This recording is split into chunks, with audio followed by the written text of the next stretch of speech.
I recently attended a beautiful Christian conference for LGBTQ+ individuals. It was created to be a place of love and support and belonging, and I felt that. I really did.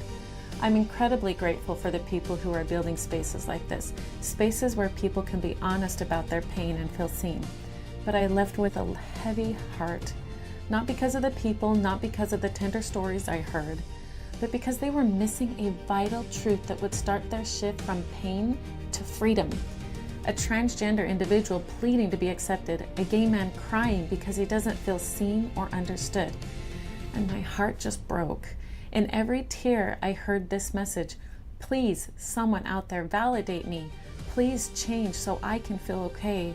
Please accept me how I am. That is not where our healing comes. Not when it's based in the hope that someone else will finally say what you need to hear or love you how you need to be loved. Because here is the truth, and it might be hard to hear, but it is the truth that sets us free. Until you validate yourself, no amount of validation from others will be enough.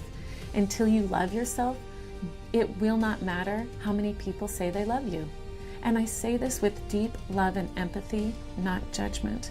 I cry with you, I ache for you, and a part of the reason this hurts so deeply for me is because I lost my own brother to suicide.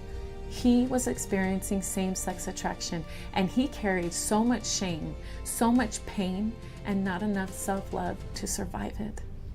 When I hear your stories and see the tears in your eyes, I see his pain. I see what he must have been feeling. I see the battle he didn't know how to win. So no, I'm not speaking from the outside. This is personal. And I'm here to tell you something that I wish someone could have told him, and told him in a way that he could receive in his heart. You are loved. You are already seen. But that love won't feel real until you believe it for yourself. Yes, we can fight for inclusion. Yes, we can call for compassion. But real healing begins when we stop waiting for the world to change and start changing what we believe about ourselves. That's where God meets you. That's where the peace comes in. And once you've found it, once you've truly learned to love and accept yourself the way that God already does, something amazing happens. You stop needing everyone else to do it for you. That's when you become free. The truth is, God already loves you. But until you learn to love you, you'll keep chasing that love in all the wrong places and in all the wrong ways. And my hope is that we can all learn this sooner, for ourselves, for our families, and for the world. Apart from physical violence, the pain doesn't come from others. It comes from within. And when we heal, we stop passing that pain on.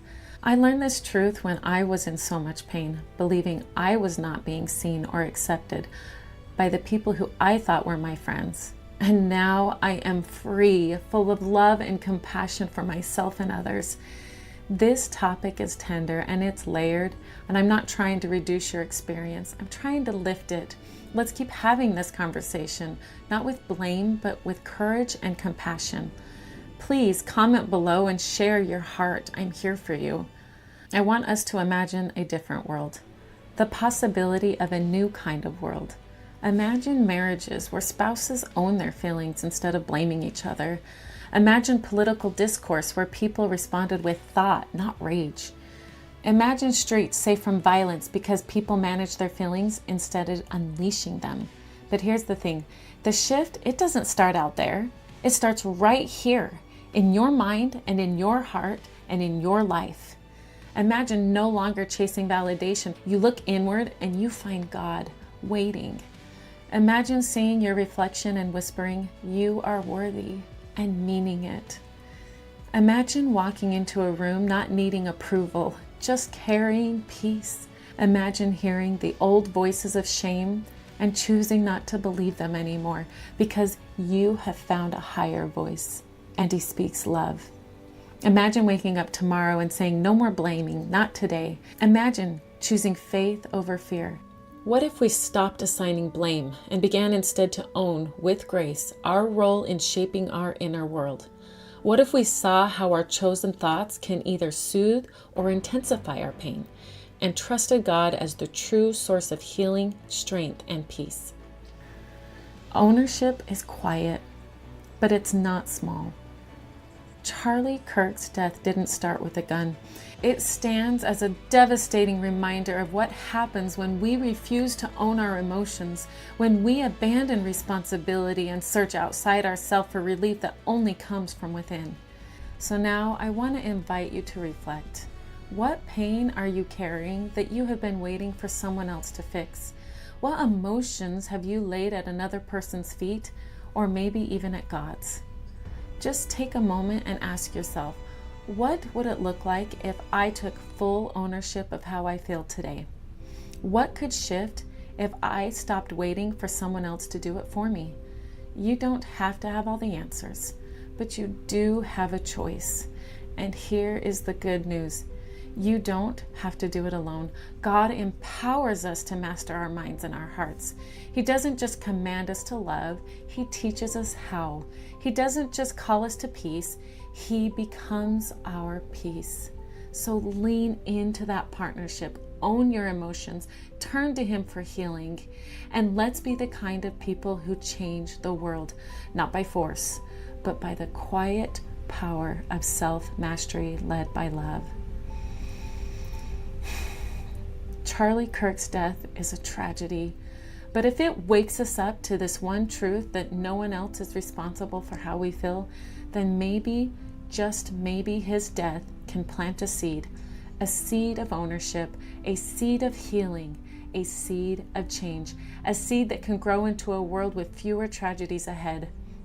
If this message resonates with you and you're ready to take ownership of your emotions, deepen your faith, and live with more peace and power, then you are not going to want to miss the Rare Faith Virtual Conference, a free online event happening October 14th through the 18th. I'll be teaching on the final day, October 18th at 1 p.m. Mountain Standard Time, and my session is called Honoring Agency God's Way, From Control to Connection, Holding Love and Truth Together. If you struggle to let other people use their agency and end up resorting to control, if your heart has ached to embrace others fully without compromising truth, this session is for you. You'll get practical mindset tools, faith-centered guidance, and access to 23 powerful classes designed to strengthen your walk with God. And if you can't attend live, no worries, because a replay is going to be available. By signing up, you'll also get access to my free Master Your Mind, Master Your Life starter kit. In this kit, you're going to learn how to detect, disagree, and disobey the thoughts that are not serving you. You'll get 4 key characteristics used to identify satanic thoughts or impressions. You'll also get a long list of satanic thoughts to help you discover where Satan is getting into your thoughts without you even realizing it. And last, you'll get a powerful tool to help you reframe your thoughts to start making powerful shifts in your thinking, which will make powerful shifts in your life. The link is below, and I cannot wait to see you there. If this video has helped, please share it with somebody who needs it today. You do not have to do this alone. Let's walk this road together. I'll see you in October.